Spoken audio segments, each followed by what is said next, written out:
कि आज Indian aspirations उस ऊंचाई पर हैं जो शायद पिछले 1000 साल में नहीं रहे होंगे।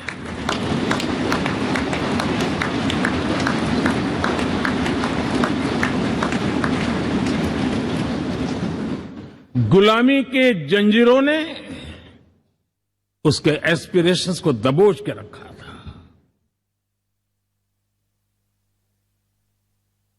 उसकी भावनाओं को तहस नहस कर दिया था। आजाद भारत में अपने सपने संजो रहा था, चुनौतियों से जूझ रहा था, लेकिन मिलकर के आज जहां पहुंचे हैं, अब वहां वो रुकना नहीं चाहता है। वो एस्पिरेशनल सोसाइटी के साथ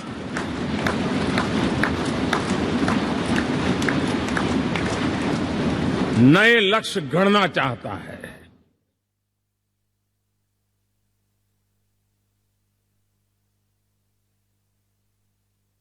जब एस्पिरेशन सोसाइटी सपने संजोते ही हो, संकल्प लेकर के निकल पड़ी हो, तब पुराने कानूनों से मुक्ति पाकर नए कानूनों का निर्माण करके उज्जवल भविष्य के लिए एक मार्ग प्रशस्त करने का दायित्व हम सभी सांसदों का सविशेष होता है। संसद में बनने वाला हर कानून, संसद में होने वाली हर चर्चा, संसद से जाने वाला हर संकेत इंडियन एस्पिरेशन को बढ़ावा देने के लिए ही होना चाहिए। ये हम सबकी भावना भी है, कर्तव्य भी है और एक एक देशवासी की हमसे अपेक्षा भी है।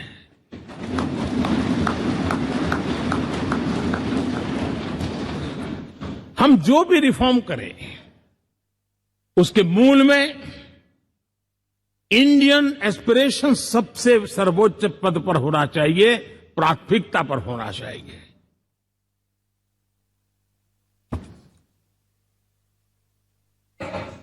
लेकिन मैं बहुत सोच समझ करके कहना चाहता हूं,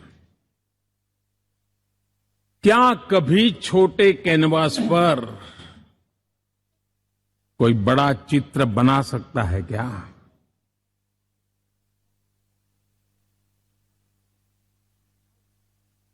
जैसे छोटे कैनवास पर बड़ा चित्र नहीं बन सकता, वैसे हम भी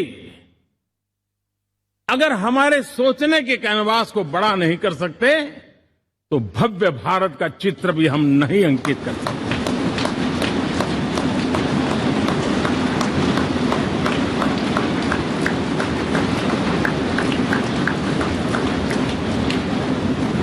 पचहत्तर साल का हमारे पास अनुभव है। हमारे पूर्वजों ने जो कुछ भी रास्ते बनाए, उससे हमने सीखा है।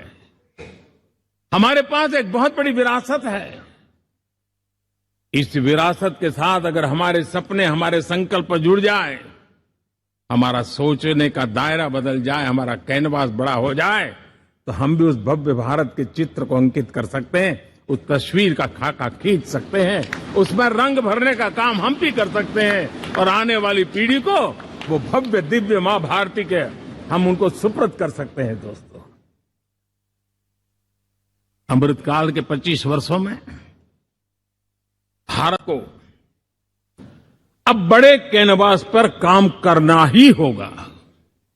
अब हमारे लिए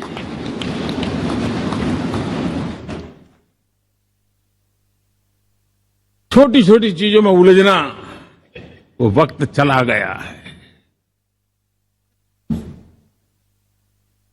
हमें आत्मनिर्भर भारत बनाने के लक्ष्य को सबसे पहले परिपूर्ण करना चाहिए और हमसे शुरुआत होती है, हर नागरिक से शुरुआत होती है।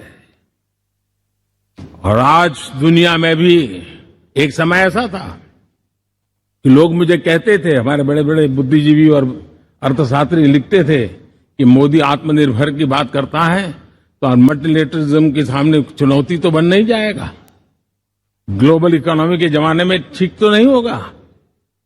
लेकिन 5 साल के भीतर भीतर देखा, दुनिया भारत के आत्मनिर्भर मॉडल की चर्चा करने लग गई है।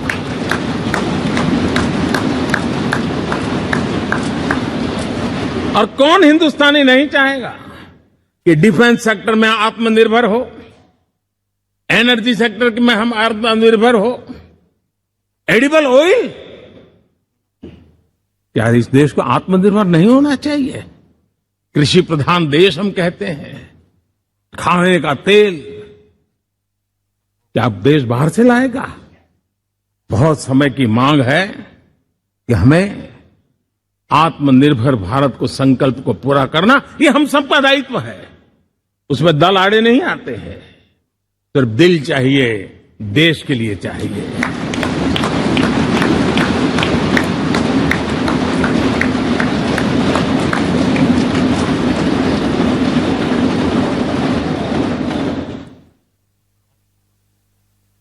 हमें अब मैन्युफैक्चरिंग सेक्टर में दुनिया में सर्वश्रेष्ठ बनने की दिशा में ही कदम रखने होंगे। और मैंने इकबाल लाल किले से कहा था, जीरो डिफेक्ट जीरो इफेक्ट। हमारे प्रोडक्ट में कोई डिफेक्ट ना हो, हमारी प्रक्रिया में पर्यावरण पर कोई इफेक्ट ना हो, ऐसा जीरो डिफेक्ट जीरो इफेक्ट वाला हमें दुनिया के सामने